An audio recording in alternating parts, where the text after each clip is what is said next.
We have never seen anything like this before. A team that is 20-1, the reigning NBA champions with the reigning MVP, is also projected right now to get a top 5 pick in the NBA draft. Yeah, the Clippers may just ruin the NBA because the Oklahoma City Thunder own their first round pick. And I don't think there's been a more disappointing team in the NBA this year relative to expectations than the LA Clippers. When you look at the bottom of the NBA, the Wizards, the Nets, the Hornets, the Jazz, they were expected to be bad this year as they're currently in their rebuilds. The Pacers have had so many different injuries this year, and this is going to be a weird year without Tyrese Halliburton. You could say the Mavericks, the Kings, and the Pelicans have been disappointing relative to their expectations as well, but the Clippers won more games than those 3 teams last year. They won 50 games in a tough West last year, took the Denver Nuggets to 7 games, who took the Oklahoma City Thunder to 7 games. And jokes aside, I do think the Clippers were the 3rd best team in the Western Conference last season and drew an unfortunate round 1 seeding, getting the Denver Nuggets in round number 1. They would go on in the offseason to actually get older. They were already one of the more older rosters in the NBA. They essentially traded away Norman Powell to bring in John Collins. They bring in Bradley Beal to replace Norman Powell. They bring in Chris Paul, who is entering his age 40 season. They bring in Brook Lopez, another old center, to be behind Ivica Zubac. They draft a project in Yannick Niederhauser out of Penn State. And this year has been an absolute disaster for the LA Clippers, and I'm not sure it's going to get better. You could tell that this team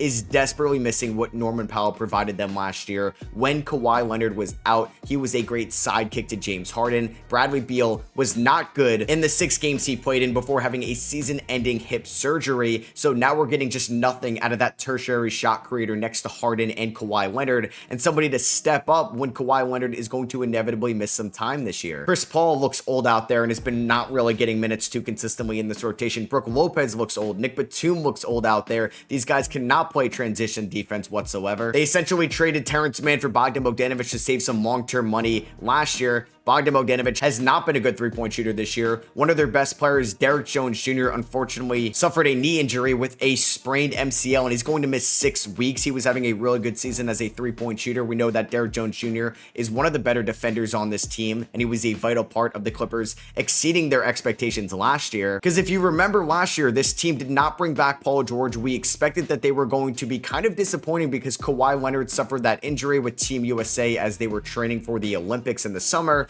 and he was going to miss a decent amount of time in the first half, and we were all freaking out because the Oklahoma City Thunder had a pick swap with them last year, and we're like, oh my god, the Thunder are going to get Cooper Flag or at least have a chance at getting him. But no, Norman Powell and James Harden kept this team afloat. But since Norman Powell is gone, nobody's really helping out James Harden in the offensive half court. James Harden has been putting the team on his back when Kawhi Leonard has missed some time this year. Harden in year number 17 is averaging 27 points, 6 rebounds, 8.5 assists a night. He's shooting 43% from the field, 37% from 3, and 90% from the free throw line, but it's not winning the Clippers any games because they're not really getting much offense elsewhere. Kawhi Leonard has been good when he's played this year, but he's already missed half the season. The Clippers are the 23rd ranked offense, and last year they prided themselves on defense. They were the 3rd team in the NBA in terms of defensive rating. This year, they ranked 25th. Yeah, 25th. This defense can't stop anybody right now. Cooper Flag, the 18-year-old number 1 overall pick, just had the best game of his career against the LA Clippers, having 35 points all on 2s against the Clips. And yeah, the Thunder own the Clippers' first-round pick this year, one of the final assets from that disastrous Paul George trade, which already landed the Oklahoma City Thunder the best player in the NBA according to the MVP voting last year in Shai Gilgeous-Alexander, the reigning Finals MVP. And oh yeah, another All-NBA player in Jalen Williams. And now, when you go to Tankathon, when you go to the draft order, they're projected the 5th overall pick. So there is a chance the Clippers can turn this around. Maybe even if the Clippers don't make the playoffs, this pick is around the 10 range. But what if it's not? What if the Oklahoma City Thunder actually have a chance to win the lottery and they end up getting a Darren Peterson, a Cameron Boozer, an AJ DeBanza? We've seen crazier things happen in the lottery. The Dallas Mavericks, who had basically less than a 2% chance on winning the lottery last year, were handed Cooper Flag. Now, conspiracies aside, that's still a crazy thing to happen. The Pelicans did not have great odds to get Zion Williamson. The Grizzlies did not have good odds to get Ja Morant. The Atlanta Hawks had a 3% chance of getting the number 1 overall pick in the 2024 draft lottery, they ended up going up to number 1. So yeah, crazier things have happened in the past, and we know the Oklahoma City Thunder are the best team in the NBA. They're by far the best team in terms of defensive rating. They're a top 5 offensive team. They were 18-1 before Jalen Williams has played a single minute for this team this year. Their first round pick, Thomas Sorber, not going to play this year. Their first round pick, Nikola Topic from the 2024 draft, has yet to play for this team. Like, it's actually, if you're controlling a team in NBA 2K and you're rebuilding a team in my NBA and you're just building an insane squad currently and you just acquire all this draft capital, that's what Sam Presti is doing in real life right now. It's actually insane how well of a rebuild he has done over the last half decade with the Oklahoma City Thunder.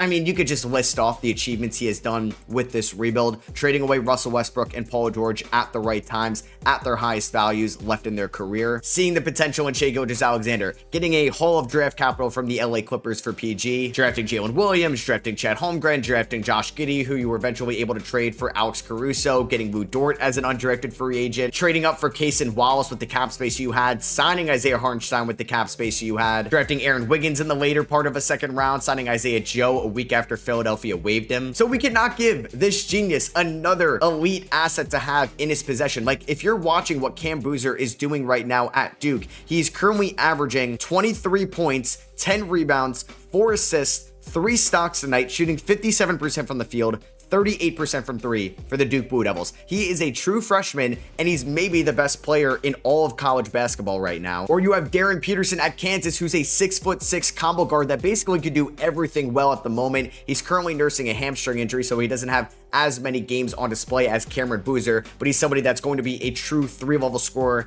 at the NBA level. I can't imagine him in the backcourt with Shai Gilgeous-Alexander. Or maybe the most popular of the 3, AJ DeBanza, who's 6'9", that could hit incredibly difficult shots and is a fantastic ball handler for somebody at his size. He can get to the rim with ease. And if you have the Oklahoma City Thunder's development staff developing AJ DeBanza, he may actually become the next Tracy McGrady. So that just brings everything back to the 5-15 Clippers. What is going to go on with this team this year? Because I haven't even mentioned the aspirations scandal either. I made a video on the LA Clippers and their disappointing start a few weeks ago after they lost to the Phoenix Suns in Jalen Green's debut. I didn't think it was going to get this bad. That's when I thought at least Bradley Beal was relatively healthy for this team. And I haven't really talked about Ivica Zubac too much in this video. He's still a great defender. He's still a great physical presence inside, but he needs the ball more. He's taking about the same shots as he had per game last year. No, he needs to be like by far the number 2 option when Kawhi is out, and a very good number 3 option, but they barely run the offense through him. And I know a lot of Clippers fans do not want Ty Lue coaching this team, who was an assistant in 2020. He became the full-time head coach in 2021. They made it to the playoffs 4 to the 5 years with him as a head coach, but I don't know how he turns this around. And I know they may just use him as a scapegoat right now. Maybe they promote Jeff Van Gundy as the head coach, but when you're currently 23rd in offensive rating, 25th in defensive rating, 24th in net rating, with your team mostly healthy out there, we have to sound the alarm. This is an absolute disaster, and I do wonder which way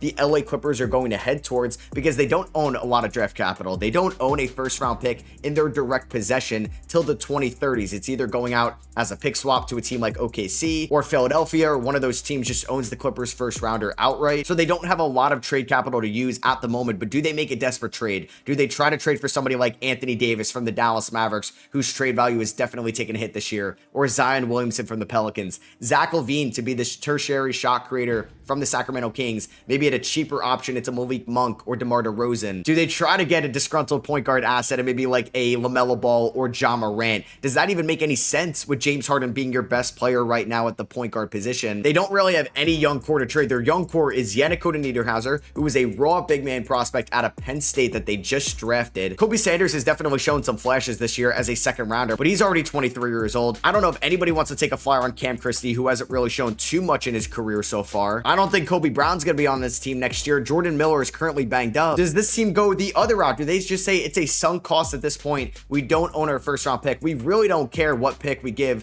the Oklahoma City Thunder. Let's think about trading James Harden, who we may not get something back as valuable than right now with Harden playing at this all-star level yet again. Do we think about trading Kawhi Leonard, who I don't even think the Clippers really want on their roster anymore because he's been a headache for them over the last few years? There was a report going into the year that when his contract is done, they are just completely moving on. They want to maximize that 2027 cap space when guys like Giannis, Jokic, Cat, Donovan Mitchell, and those guys can become free agents, does Steve Ballmer, the polarizing owner, step in and maybe fire Lawrence Frank, who's been there running the LA Clippers since basically 2018? I mean, I think you hope that this team could just stay healthy, they can go on a run, and they can at least turn this around somewhat where you're at least okay with giving the Oklahoma City Thunder the 12th, the 13th, the 14th overall pick in the draft. And that's where you got to get just the 10th seed, just the 10th seed. Then we got to hope all 29 other fan bases, not of the Oklahoma City Thunder, just really need to pray to the lottery gods that the Thunder don't get a top 3 pick. I'm not even trying to sound like a Thunder hater. It's just if the Thunder land a top 3 player, this is a dynasty. I'm a Knicks fan. I want there to be at least some shot for my Knicks to win a title at one point. I'm sure Nuggets fans, Rockets fans, Lakers fans, Cavs fans, all the other teams right now at the top feel the same, because it is so tough to build a dynasty in the modern NBA with the new CBA and all the apron wrinkles that have been added in, but no person is better to navigate the second apron than Sam Presti. Like, this team won it all last year. They're in a fantastic position if they could stay healthy to win it all this year. And if they're able to land an elite prospect, who's to say that they can't win 3 in a row or 4 to the next 5? 5 into the next 7, because this team is still incredibly young. There's only one player that's a key part of their rotation that is over 30 years old, and it's Alex Caruso,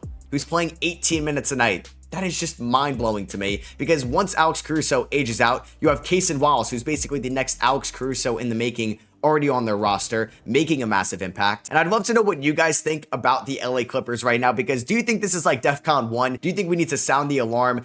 And we just got to really hope that, you know what, if it's a team like the Charlotte Hornets, maybe it's a team like the Chicago Bulls that really doesn't have a lot to play for this year, do they just say, you know what, you could beat us, LA. We have to make sure that the OKC Thunder do not get your first round pick. Because it's funny that the Thunder also own the Jazz first round pick, which is top 8 protected. And of course, it's at pick 9 right now. I expect that one to at least get into the top 8 where the Jazz get it. But what if they're like 7 or 8 by the end of the year, which is definitely possible. The Jazz look better than we thought, and that just falls to 9 on draft night. And the Thunder just get 2 top 10 picks, because they also own the Philadelphia 76ers top 4 protected pick. It's not a guarantee that they're going to make the playoffs whatsoever either. And they also own the Houston Rockets first round pick. So currently they have 4 first round picks and they're 20-1. Kawhi Leonard and James Harden, please save us. So yeah, I hope you guys did enjoy this video. Let me know what you think about the LA Clippers and what direction they should head in. Do you think that they should be aggressive, maybe trade some of those expiring contracts like Bogdan Bogdanovic and John Collins for somebody at the deadline? Maybe it's a Zion, maybe it's a Michael Porter Jr. and a Cam Thomas. Or do they just say, you know what, it's a sunk cost. We weren't going to beat the Thunder in a playoff series. We're not beating Denver or Houston right now.